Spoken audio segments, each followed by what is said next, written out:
Sophie fixait le terrain de football. Le cœur battant.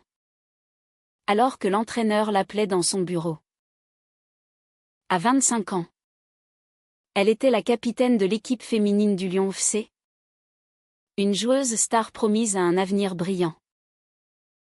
Mais ce jour-là, tout bascula quand il lui annonça froidement: « Ta sœur Camille m'a confié ton secret. Tu es lesbienne. Pour le bien de l'équipe, je te retire ton brassard et ta place de titulaire. » Le monde de Sophie s'effondra en un instant, elle qui avait caché son orientation pour protéger sa carrière se sentait trahie au plus profond d'elle-même. Les larmes aux yeux, elle quitta le stade sans un mot. Le bruit des crampons des autres joueuses résonnant comme un écho moqueur. Comment Camille, sa jumelle identique, avait-elle pu faire ça? Elles avaient grandi ensemble à Lyon, inséparables depuis l'enfance. Partageant tout, les rires, les secrets, les rêves. Mais depuis que Sophie avait avoué son amour pour les femmes à Camille, 6 mois plus tôt, quelque chose avait changé. Camille, hétérosexuelle et mariée, semblait lutter avec cette révélation, comme si elle portait un poids invisible. De retour chez elle, dans leur appartement partagé un petit 2 pièces dans le quartier de la Croix-Rousse, Sophie claqua la porte. Camille était là, assise sur le canapé, un café à la main. L'air coupable mais déterminé. « Pourquoi ?» hurla Sophie. La voix brisée. Camille leva les yeux, des larmes coulant sur ses joues. « Pour ton bien ? Sophie. Tu vis dans le mensonge. L'entraîneur est conservateur. Mais si tu assumes, tu pourras être toi-même. Je l'ai fait pour te libérer. » Sophie sentit une rage bouillir en elle. Libérée ? C'était une trahison pure et simple. Elle avait sacrifié tant de choses pour ce sport, des relations éphémères, des nuits solitaires, pour éviter les ragots dans le vestiaire. Le soir même, la nouvelle se répandit comme une traînée de poudre. Les réseaux sociaux bruissaient, Sophie Moreau. Outée par sa propre sœur ? Les commentaires fusaient. Mélange de soutien et de haine. C'est dégoûtant. Une lesbienne dans l'équipe, écrivait un fan anonyme. Sophie, effondrée sur son lit, repensait à son enfance. Leur père, un ouvrier traditionnaliste, avait toujours prôné les valeurs familiales catholiques. Les filles doivent se marier, avoir des enfants, répétait-il. Leur mère, plus ouverte, avait divorcé quand elles avaient 15 ans. Mais l'ombre du père planait encore. Camille, en révélant le secret, avait non seulement ruiné sa carrière mais aussi ravivé ses vieux démons familiaux. Le lendemain, Sophie affronta l'équipe. Les regards étaient fuyants, certaines coéquipières, comme Marie, sa meilleure amie sur le terrain, l'évitèrent. L'entraîneur, un homme d'une 50aine d'années aux idées d'un autre temps, justifia sa décision: l'équipe a besoin d'unité. Pas de distraction. Sophie serra les poings. Était-ce vraiment pour l'unité ? Ou pour ses préjugés ? Elle décida de ne pas se laisser abattre. Au lieu de quitter le club, elle resta sur le banc, observant, analysant. Chaque entraînement devenait une torture, mais elle y voyait une opportunité, prouver sa valeur au-delà de son orientation. Camille, de son côté, luttait avec sa conscience. Elle avait agi par impulsion, croyant aider sa sœur à s'affirmer. Mais en voyant Sophie souffrir, elle réalisait l'ampleur de son erreur. Leur relation, autrefois fusionnelle, se fissurait. Des disputes éclataient tous les soirs. « Tu n'as pas le droit de décider pour moi », criait Sophie. Camille répliquait, « Tu te caches comme une criminelle. C'est la société qui est malade. Pas toi. » Pourtant, au fond d'elle, Camille enviait la force de Sophie. Elle-même, coincée dans un mariage fade avec un homme qu'elle n'aimait plus vraiment, se questionnait sur sa propre vie. Les semaines passèrent, et Sophie se transforma. Elle s'entraînait seule, la nuit, sur un terrain municipal désert. Son corps, déjà athlétique, gagnait en endurance. Mais le vrai combat était intérieur, accepter qui elle était. Sans honte. Un soir, elle rencontra Élise, une jeune femme de 24 ans, graphiste, dans un café lesbien discret de Lyon. Élise, avec ses cheveux courts et son sourire franc, devint un rayon de lumière.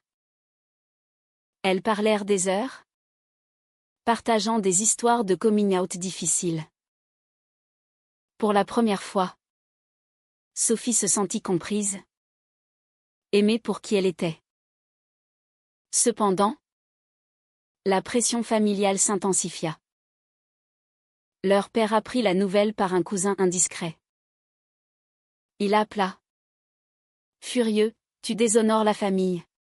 Camille a bien fait de te dénoncer. » Sophie raccrocha. Le cœur serré. Camille, présente, murmura, « Je suis désolée. » Mais les excuses ne suffisaient plus. Sophie décida de couper les ponts temporairement, déménageant chez une amie. C'était une décision déchirante, mais nécessaire pour se reconstruire. Au club, les tensions montaient. L'équipe perdait des matchs, l'absence de Sophie se faisant sentir. Marie, finalement, vint la voir, « On a besoin de toi. L'entraîneur est un idiot. » Sophie sourit faiblement. C'était le début d'une rébellion silencieuse. Elle commença à coacher discrètement les jeunes recrues, leur transmettant sa passion. Petit à petit, elle regagnait le respect. Camille, rongée par la culpabilité, chercha à réparer. Elle contacta des associations LGBT à Lyon, apprenant sur les discriminations dans le sport. Elle réalisa que son acte, bien qu'intentionné, avait renforcé les stéréotypes. Un jour, elle confronta l'entraîneur, « Vous discriminez ma sœur. C'est illégal. » Il balaya l'accusation, mais les graines du doute étaient semées. Sophie, de son côté, affrontait ses démons. Avec Élise, elle explorait une relation naissante, pleine de tendresse et de soutien. Mais chaque pas en avant ravivait la douleur de la trahison. Était-ce possible de pardonner à Camille? La réponse viendrait avec le temps, au prix de larmes et de nuits blanches. Les mois suivants furent un tourbillon de conflits intérieurs pour Sophie. Assise sur le banc lors des matchs, elle observait ses coéquipières lutter sans elle. Lyon FC, autrefois invincible, enchaînait les défaites. L'entraîneur, sous pression des dirigeants, commençait à douter de sa décision. Mais son ego l'empêchait de revenir en arrière. Sophie, elle, canalisait sa frustration en action. Elle organisa des séances d'entraînement informelles avec les joueuses mécontentes, comme Marie et la jeune recrue Anna. 19 ans. Pleine de potentiel mais timide. Un soir, après une défaite humiliante contre Paris, Marie explosa dans le vestiaire. « C'est à cause de toi. Coach. Sophie est notre meilleure joueuse. Son orientation n'a rien à voir avec le terrain. » L'entraîneur rougit de colère, mais plusieurs têtes hochèrent en accord. Sophie, silencieuse, sentit une étincelle d'espoir. C'était le début d'une fracture dans l'équipe, d'un côté. Les conservatrices qui murmuraient sur « les distractions ». De l'autre, celles qui voyaient l'injustice. Camille, quant à elle, traversait sa propre crise. Son mariage avec Julien battait de l'aile.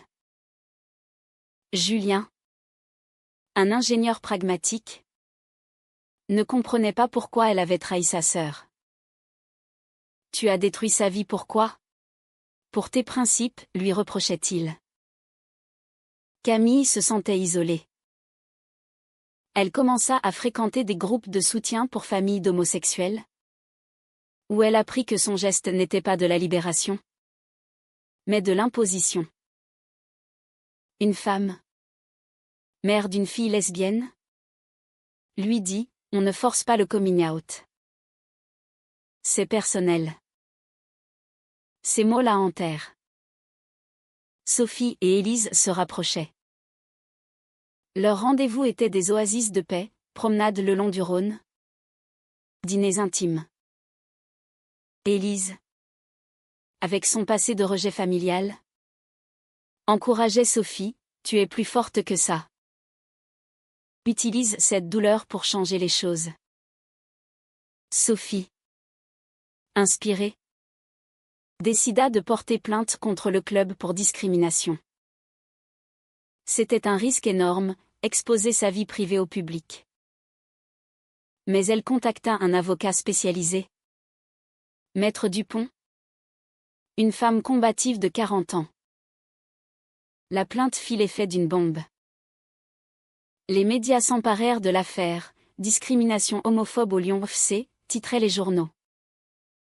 Sophie devint un symbole malgré elle. Des manifestations de soutien eurent lieu devant le stade, avec des pancartes « Love is love ». Mais les contre-coups furent violents, menaces anonymes, insultes en ligne. Son père l'appela à nouveau, « Retire cette plainte. Tu salis notre nom. » Sophie refusa, coupant court à la conversation. Camille, voyant les conséquences, tenta de se racheter. Elle témoigna en faveur de Sophie auprès de l'avocat, « J'ai commis une erreur. Ma sœur mérite sa place. » C'était un pas vers la réconciliation. Mais Sophie resta méfiante. « Pourquoi maintenant ?» demanda-t-elle lors d'une rencontre tendue dans un café. Camille répondit, « Parce que je t'aime. Et je vois à quel point je t'ai blessée. Mon mariage est en ruine à cause de ça. J'ai tout perdu aussi. » Au club, la pression montait. L'entraîneur, acculé, réintégra Sophie comme remplaçante. C'était une victoire partielle, mais humiliante. Lors de son premier match de retour, elle entra en seconde mi-temps. Le public scanda son nom. Un mélange de huées et d'applaudissements. Elle marqua un but décisif, prouvant sa valeur. Pourtant, dans les vestiaires, les tensions persistaient. Une coéquipière, Valérie, conservatrice, la confronta, « Ton style de vie nous divise. » Sophie répliqua calmement, « Mon style de vie, c'est aimer. Le tien, c'est juger. » Élise devint son pilier. Elles passèrent des nuits à discuter des choix moraux. Était-il juste de forcer quelqu'un à s'assumer? Sophie luttait avec le pardon. Camille pensait bien faire. Mais le prix est trop élevé, confia-t-elle. Élise hocha la tête, le pardon n'efface pas la douleur. Mais il libère. La famille se déchira davantage. Leur mère, vivant à Marseille, vint à Lyon pour médier. Vous êtes jumelles. Pas ennemies, dit-elle. Mais les blessures étaient profondes. Camille avoua à sa mère qu'elle questionnait sa propre sexualité, et si j'étais jalouse de la liberté de Sophie. C'était une révélation choc, qui ajouta une couche de complexité. Sophie, boostée par son retour partiel, visa plus haut. Elle motiva l'équipe à boycotter un entraînement si l'entraîneur ne changeait pas. C'était un pari risqué, suspension possible. Mais 5 joueuses la suivirent.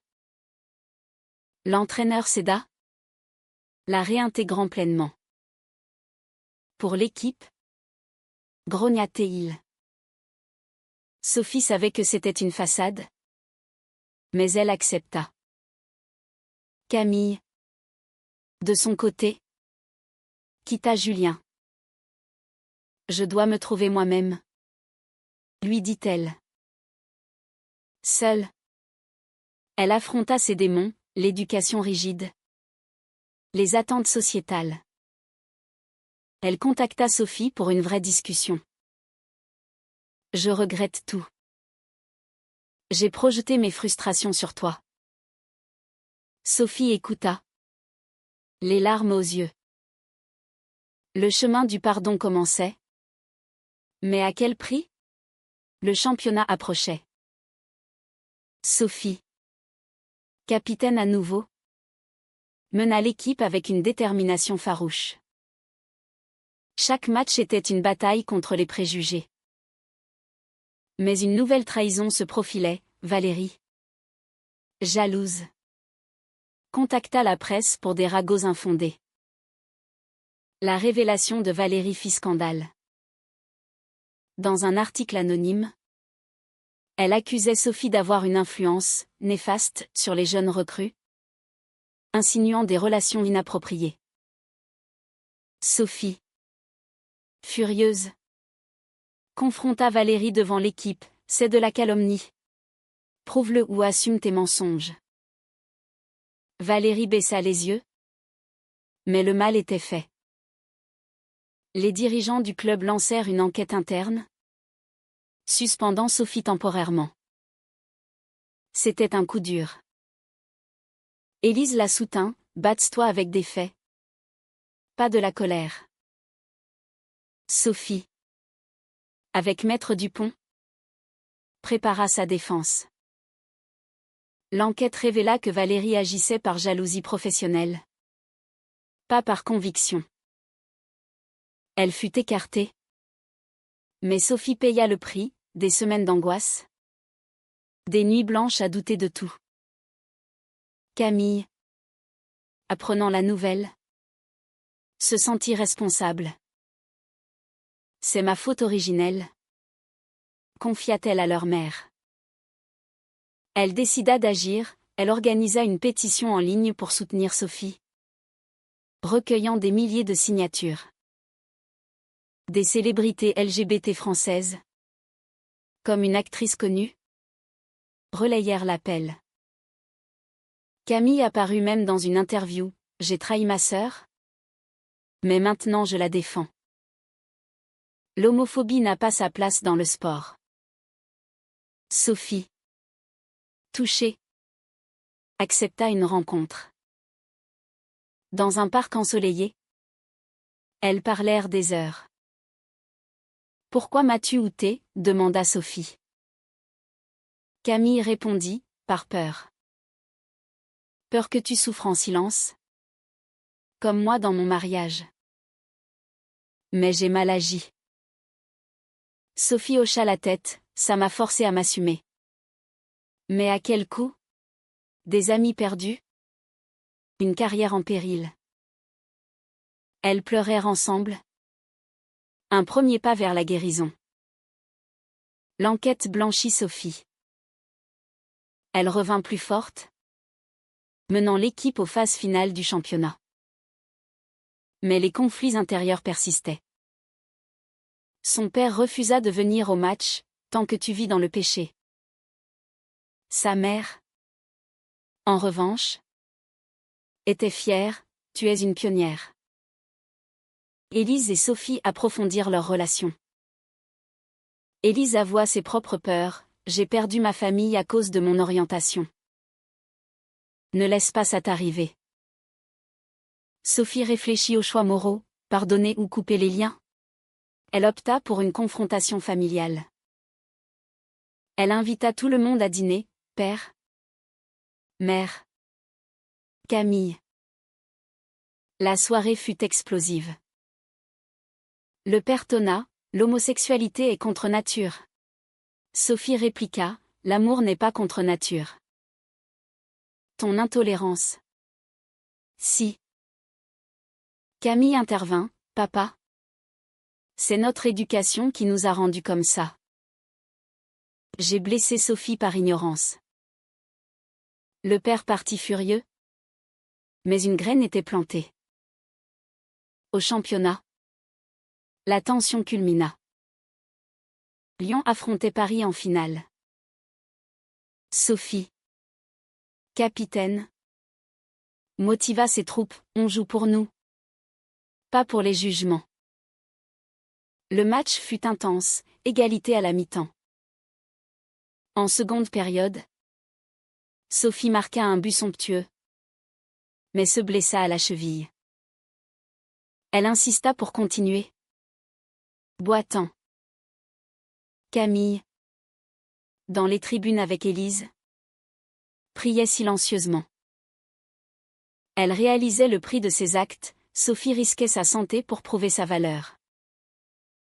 À la fin, Lyon gagna 2-1. Sophie, portée en triomphe, leva le trophée. Mais la victoire avait d'un goût amer, sa blessure la ciblina pour des mois. Post-victoire, les médias la célébrèrent comme une icône. Elle donna une conférence de presse, cette coupe est pour toutes les femmes qui se cachent. Assumez-vous, mais à votre rythme. Camille, en coulisses, l'embrassa, je suis fière de toi. Leur lien se renforçait, mais les cicatrices restaient. Élise proposa à Sophie de vivre ensemble. Construisons notre avenir. Sophie accepta. Mais avec des réserves, la société française, malgré ses progrès, gardait des poches d'intolérance. Des lois protégeaient. Mais les mentalités changeaient lentement. Le père, finalement, envoya un message, je t'aime, mais je ne comprends pas. C'était un début. Sophie répondit, l'amour n'a pas besoin de compréhension totale. Les mois suivants, Sophie se réhabilita. Elle devint ambassadrice pour des associations LGBT dans le sport, parlant de discrimination. Camille, divorcée, explora sa propre identité, réalisant qu'elle était bisexuelle. Ta force m'a inspirée, dit-elle à Sophie. Mais une nouvelle crise surgit, l'entraîneur, rancunier, essaya de la blacklister pour d'autres clubs. Sophie, avec son avocat, contre-attaqua. C'était une bataille légale épuisante, testant sa résilience. La bataille légale contre l'entraîneur draina Sophie émotionnellement. Des audiences interminables, des témoignages contradictoires. Maître Dupont argumenta, c'est de la discrimination pure. L'entraîneur se défendit, c'était pour l'équipe. Mais les preuves s'accumulaient, email homophobe. Témoignage de joueuse. Camille témoigna à nouveau, mon acte a déclenché tout ça. Mais l'entraîneur a exploité mes mots pour discriminer. C'était un moment de rédemption pour elle. Le tribunal trancha en faveur de Sophie, indemnité et excuses publiques. L'entraîneur fut licencié. Un signal fort contre l'homophobie dans le sport. Sophie, victorieuse, paya le prix, épuisement total. Elle prit une pause, voyageant avec Élise en Provence. Là, au milieu des lavandes, elles parlèrent d'avenir, mariage, enfant. Pourquoi pas, dit Sophie. Mais les ombres du passé planaient. De retour, elle affronta son père. Dans leur maison d'enfance à Lyon, elle dit, accepte-moi ou perds-moi. Il pleura, j'ai peur pour toi. Dans cette société. Sophie répondit, la société change grâce à des gens comme moi. Il promit d'essayer. Un pas fragile. Camille, explorant sa bisexualité, rencontra une femme. Laura. C'est ironique, confia-t-elle à Sophie. Ta trahison m'a ouvert les yeux sur moi-même. Sophie rit, le karma est bizarre. Leur relation jumelle se solidifia, forgée dans le feu des épreuves. Au club, un nouvel entraîneur, une femme progressiste, prit les rênes. Elle promut Sophie comme modèle. L'équipe, unie, visa l'Europe. Mais Sophie luttait intérieurement, le coup émotionnel était immense. Thérapie devint essentielle, où elle explorait la trahison. Le pardon. Élise. Patiente. Léda, tu as transformé la douleur en force. Elles adoptèrent un chat. Symbole de leur nouveau foyer. Mais des doutes surgissaient, et si Camille trahissait à nouveau? Lors d'un gala LGBT, Sophie reçut un prix. Dans son discours, les choix ont des conséquences. Ma sœur m'a outé. J'ai perdu ma place. Mais j'ai gagné ma liberté. Camille. Dans l'audience. Applaudit. Larmes aux yeux. La haute saison arriva. Lyon en Ligue des Champions. Sophie mena l'équipe avec brio. Mais une rivale, jalouse de sa notoriété, répandit des rumeurs sur sa relation avec Élise. Distraction, disait-elle. Sophie ignora, se concentrant sur le jeu. En demi-finale contre Barcelone, le match fut épique. Sophie, inspirée, assista 2 buts. Victoire. Mais post-match, elle apprit que son père avait assisté. Incognito. Il l'appela, bravo. Ma fille. C'était une réconciliation timide. Camille. Avec Laura. Soutint Sophie. On est une famille maintenant? Dit-elle. Mais les motins haussés persistaient, avait-elle le droit d'imposer son aide? Sophie réfléchit, les dommages étaient irréversibles. Mais la croissance personnelle immense. Elle écrivit un livre sur son parcours. Devenant une voix pour les athlètes LGBT. La finale approchait. Tension maximale. Sophie. Blessée légèrement. Joua malgré tout. Le match contre Chelsea fut tendu, 1-1 à la prolongation. Penalty décisif. Sophie tira. But. Lyon champion d'Europe. La joie explosa. Sophie. Entourée. Pensa au prix, trahison. Douleur. Mais triomphe. Camille l'embrassa, merci de m'avoir pardonné. Sophie répondit, le pardon est un choix. Pas une obligation. Post-victoire. La vie reprit. Sophie et Élise planifièrent leur mariage. Camille, heureuse avec Laura, répara les liens familiaux. Mais une question hantait Sophie, avait-elle vraiment gagné? Ou juste survécu? Les mois après la victoire européenne furent un mélange d'euphorie et de réflexion pour Sophie. Les médias la surnommaient « la guerrière arc-en-ciel », symbole de résilience LGBT. Elle donna des conférences, inspirant des jeunes athlètes à s'assumer. Mais intérieurement, elle pesait le coup, des amitiés brisées, une santé mentale fragilisée. Camille, épanouie avec Laura, fonda un groupe de soutien pour familles. Ton histoire m'a changé, dit-elle à Sophie. Leur lien jumelle, autrefois fracturé, devint indéfectible.